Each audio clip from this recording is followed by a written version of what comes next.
Hi everyone, welcome back to my channel. So today I wanted to do, this is a bit old school, I wanted to do a bit of a stained glass effect on an element on a card. So I'm using some dies that I have in my stash. I think the border is an apple blossom and the heart is neat and tangled.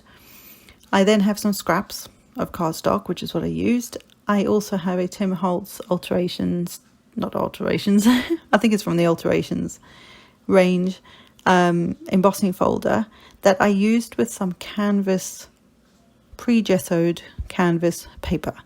Now I had no idea if this was even going to emboss, and it did, and I was so excited because it embossed beautifully. So I am now going to take this is mint Macaron Stampin' Up ink. You can use any ink, but I'm just dragging it, and this is an old technique as well, but I'm just dragging it across the embossed layers. And because I love distress anything, even though this is not a distressed ink, I love that whole distressed look. I didn't care if some of it went on the background and some of it wasn't and all that sort of stuff. I just went with it, and I love it. I'm so excited that this paper actually did this, so I'll be doing other things, I'm sure. And then I used some, this is the Perfect Pearls, in a range of Perfect Pearls in Perfect Pearl. And I have a bit that's pre-mixed. You guys would have seen that in a lot of my other videos. So I just spritzed it over the top. I didn't know if it was even going to take or if it was going to stay or how it was going to work. There is a slight shimmer in the background. I probably could have added more, but I also, bear in mind this is a fabric. I didn't know if it was going to actually make all that ink bleed. So some of it did get a bit mushy, like in the middle there. But I didn't want to overly do that because I still wanted to be able to read those words in the background. So I'm going to put that to one side and let it dry on its own. And this heart took me forever to do this, so there'll be a lot of sped up bits in this. So I thought I was being clever, and I actually die cut it onto a piece of foam, like fun foam, that I had added some Stick It double-sided adhesive to, so I had it already done, and I stuck a piece of gold cardstock to it and then die cut it out. It would not, no matter what I did to my machine, I could not get this thing to die cut all the way through. It's embossed beautifully, as you can see here, but it would not die cut all the way through that foam. So yeah, that didn't work. In the end, I didn't actually need it on foam. But I like it because it's got a bit more dimension, but I didn't actually need it on the foam at all. For this technique, you do not need to do this. But I think I was thinking, I don't know what I was thinking.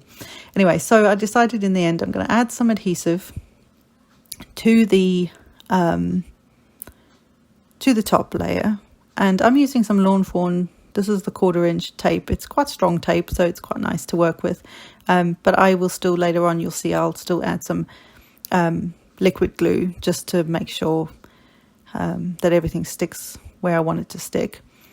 And just basically covering the whole front piece with the adhesive so that I've got somewhere to stick all these parts and pieces to. Now, I have 3 shades of pink that I used, and I initially start putting this gold piece on, which is stupid because I don't want to do that. I don't want to do that first. You could, if you were doing just a 1 layer kind of thing, you could then inlay all the pieces into there, and hey presto, lovely. That would be a beautiful element. But I wanted to mix up the different colors, so I started with these. I've got 3 different colors here. I have Berry Burst, I believe, Mint Macaron, no, not Mint Macaron, Floaty Flamingo, and Melon Mumbo Stampin' Up colors. I just happened to remember what those colors were, but they were from my scrap box. So I just wanted three shades. Oh my word, 3 shades of pink. That's what I was going for, so that I could try and get like a variation of facets. Is that a fancy word? With all these different little, they're essentially little triangles that when you put them in, I needed 3 colours I thought would work really well to get enough variation of these. So then there aren't colours next to each other, is what I was trying to go for. In the end, the, which one was it? The Melon Mumbo one, I couldn't get the pieces out because, again, I was having trouble with this die. I don't know if it's a die or what I'm doing on my machine. Could not get the thing to cut out properly. It was frustrating as hell. Now, at this point is when I would inlay all the pieces, because I am now sticking the next pink layer on top. Don't do that. Inlay your pieces first and then layer the more intricate pieces on top afterwards, because it took me an age not only to sort all the pieces out to get them inlaid, but also I've now got 2 layers of cardstock I've got to go through to get that piece inside. Yeah, so put your first layer down, add all your different shapes into their little inlay into their spaces, like I'm doing here now, and then add the more intricate cutouts pieces over the top of that afterwards, if that makes sense. Otherwise you are trying to go through a few layers to get it to the bottom to stick, if that makes sense. So yeah, do as I say, not as I do. Honestly, this card took me forever. Well, the heart took me forever to do. So I am trying to add different, like a different color next, so they're not the same color next to each other, because the Melon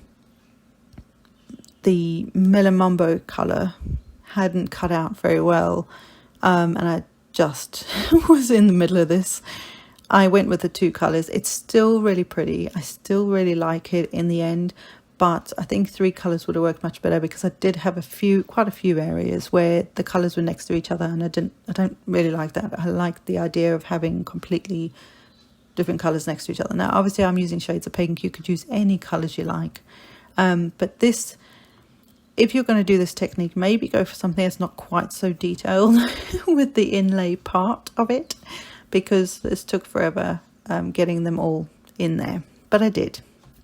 And that looks pretty in itself, but I still wanted another layer. So I'm taking another piece of the Melon Mumbo, and the reason I'm using these shades of pink again is because from the side you will see the different layers of pinks, which is very pretty. And I'm using some, this is the Stick It double-sided adhesive to one side of the cardstock, so essentially you're making a sticker. I then used some post-it tape and just held it in place and went back and forth about 1 billion times to try and get this thing to cut through all these layers. This did a bit better, to be fair, but now of course the whole thing is sticky, so I've now got to get all those sticky pieces. I thought this would make my life easier. Yeah, because we were this far in the project, and yeah, I was starting to get frustrated with it. But it didn't make it easier for this part anyway. It made it easy to stick the intricate heart on top, but it didn't make it easy as far as getting all these bits out, because of course they're all sticky at the back as well.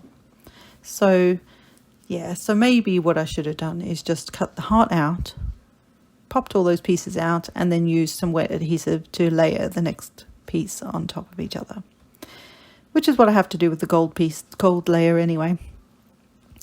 But yeah, so yeah, hopefully this still makes some sense, and you guys will still give this a go, even though me and the double-sided adhesive are having issues today. It's just, and the die. I don't know why the die is doing that. But anyway, waffling now. So, got all these little pieces out, and like I say, the sticky back works really well. It was super quick and easy from that point of view, but getting all those little pieces out. So if you want to try this, I encourage you to try it, but maybe start with a less intricate inlay, die that you can inlay pieces back into, just so you get the hang of it. Like I say, I'd also not done this for a very long time. So I've got that on there. The other reason for having another layer of the cardstock was so that the well where each of those little triangles that I've inlaid will be a little bit deeper for getting the part in the stuff that we'll get to make it look like stained glass. Just makes the well a little bit deeper, and it makes it easier to do that.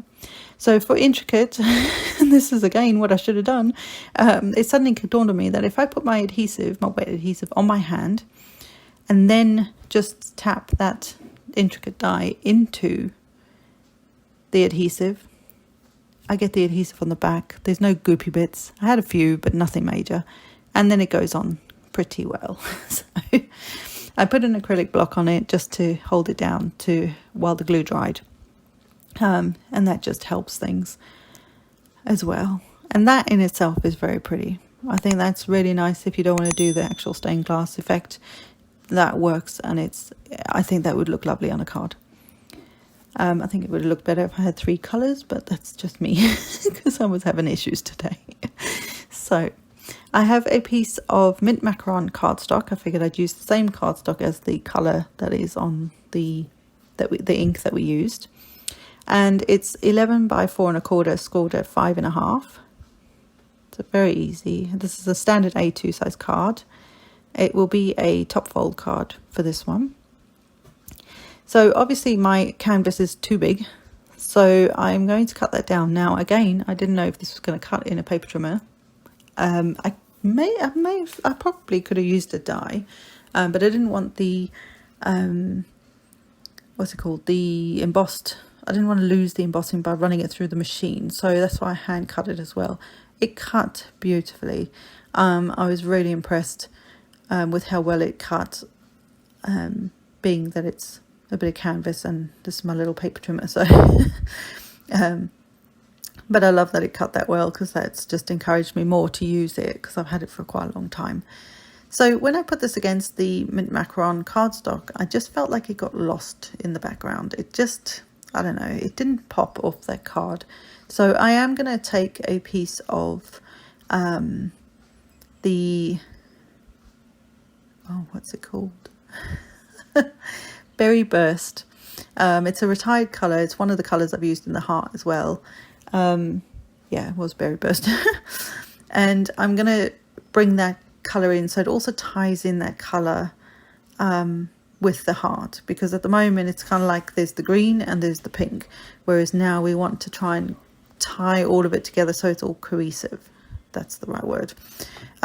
So I will grab a piece of the Berry Burst as the second layer, and then I will trim down the canvas piece again, just slightly smaller. So I'm going down 1/4 inch. So so when I put this layer on there, obviously that's the same size, so I need to trim it down again, but it does make a huge difference. So I trimmed it down again. So I think in the end the Berry Burst is 4 by 5 1/4, and then this piece will be 3 3/4 by 5, I believe, or thereabout. It's about 1/4 inch.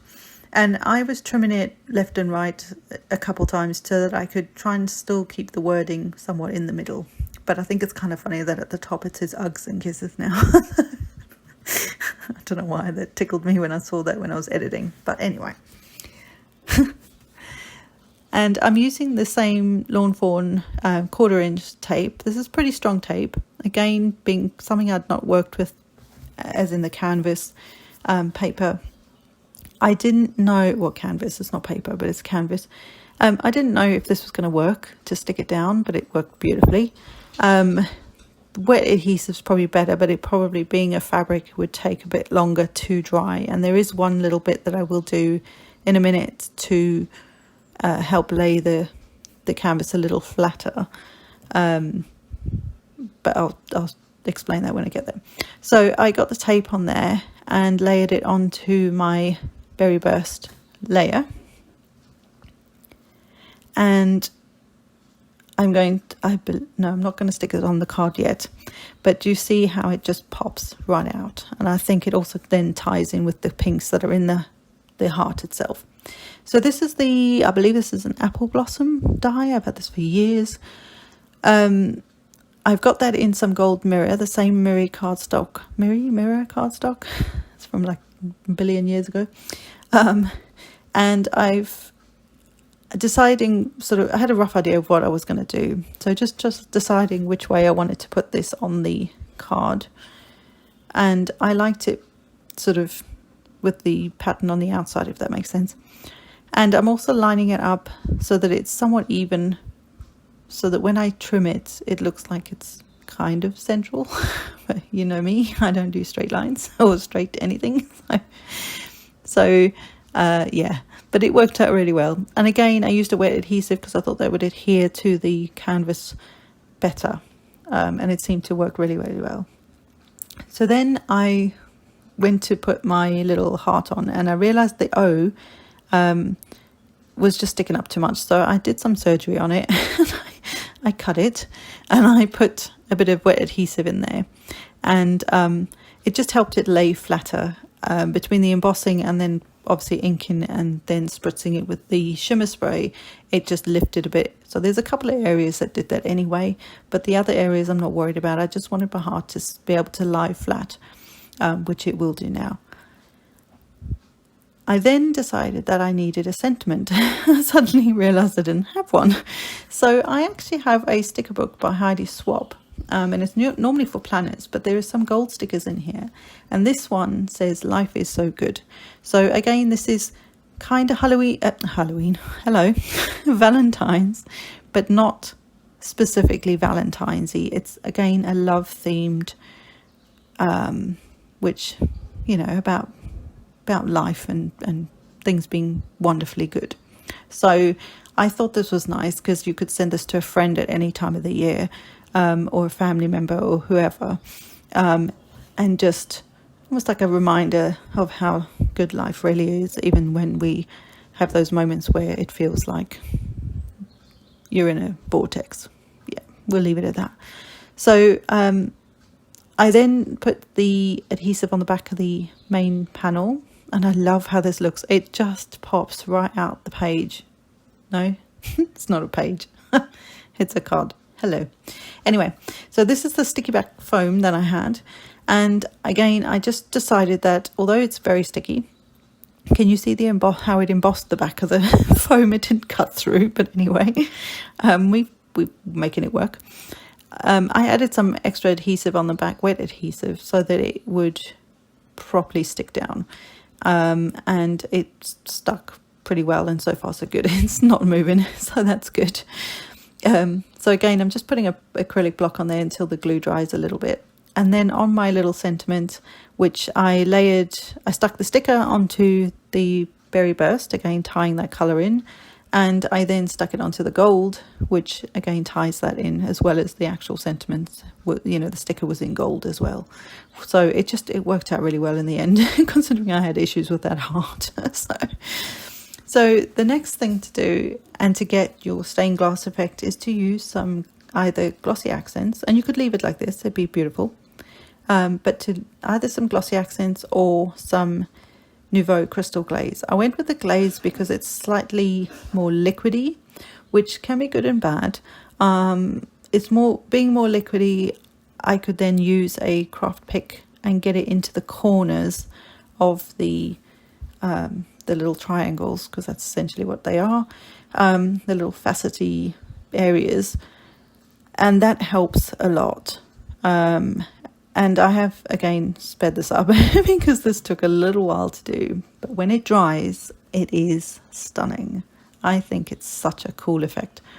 So I may do this again somewhat soon-ish with a different dye, but I haven't done this kind of thing. I've never done a stained glass effect, I don't think, ever. It's very easy to do, but I've also learned, even from what I've done in this card, making this card and sort of doing this, you know, putting the heart together, I've even taught myself again about how to use certain things, and how I can make this a lot easier on myself. But either way, I hope you guys try this and see how you go. Like I say, if you're new to it, I would go with a less intricate die. It will just save you a little bit of frustration. Can I say that? Because it was somewhat frustrating for me, but I wasn't going to give up on it either, because I was determined to get this done. And I do think that this heart makes a wonderful stained glass effect. And like I say, this can be a Valentine's card. This could be just a love themed card. It could be a thank you card to a really close friend or something like that. It doesn't have to be Valentine specific. I will probably put this in my Valentine for 2022 playlist, but it's not specific to that, so you don't have to, basically, is what I'm saying. Even though the background, the embossing folder is a Valentine specific embossing folder. The other thing just to be aware of is because it's quite liquidy, I did squeeze a little too hard on a couple of them on the right hand side there. So I will need to take another tool and just scrape it off the gold, so that it doesn't sort of have that one layer look kind of thing. When this dries, guys, it is so pretty. It almost looks like indents of this gloss. Obviously this is very liquidy, so it's very milky at the moment. It will dry super clear. So if you want to see the pictures of that, by all means go over to my Instagram account, where you will see the dried version, because I would have taken the pictures when it's dry. And I hope you've enjoyed this. I hope it inspires you to try this technique out, and I will see you in the next one. Bye.